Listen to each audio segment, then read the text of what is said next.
Welcome to our channel. Today we how to connect to Azure Network Security Group for SSH access. Easy tutorial step by step clearly. Begin by logging into the Azure portal at portal.azure.com. Once logged in, navigate to the Resource Groups section on the left-hand menu. Select the resource group that contains the virtual machine you want to access. Locate and click on the virtual machine you wish to connect to via SSH. In the VM overview, find the section labeled Networking and click on it. Here, you will see the associated Network Security Group, or NSG, for your VM. Click on the NSG link to access the security group settings. In the NSG page, look for the Inbound Security Rules section. Click on Add to create a new inbound security rule. In the Add Inbound Security Rule form, set the source to any or specify a particular IP address if needed.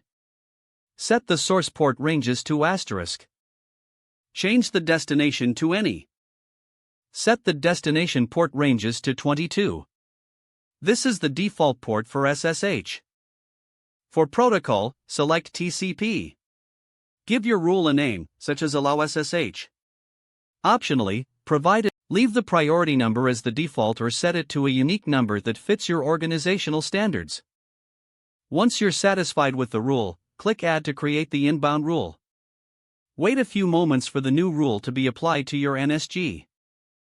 Now, return to the virtual machines overview page. To connect via SSH, use your terminal or SSH client. Enter the SSH command followed by the username and public IP address of your VM. For example, the command will look like this: SSH username at public IP. If prompted, accept the server's authenticity and enter your password. Congratulations! You are now connected to your Azure virtual machine via SSH.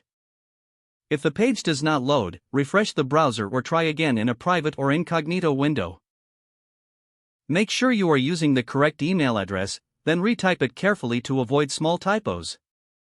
If your password is not accepted, use the reset option and create a new strong password you can remember. Don't forget to like this video and subscribe to our channel for more step-by-step tech guides.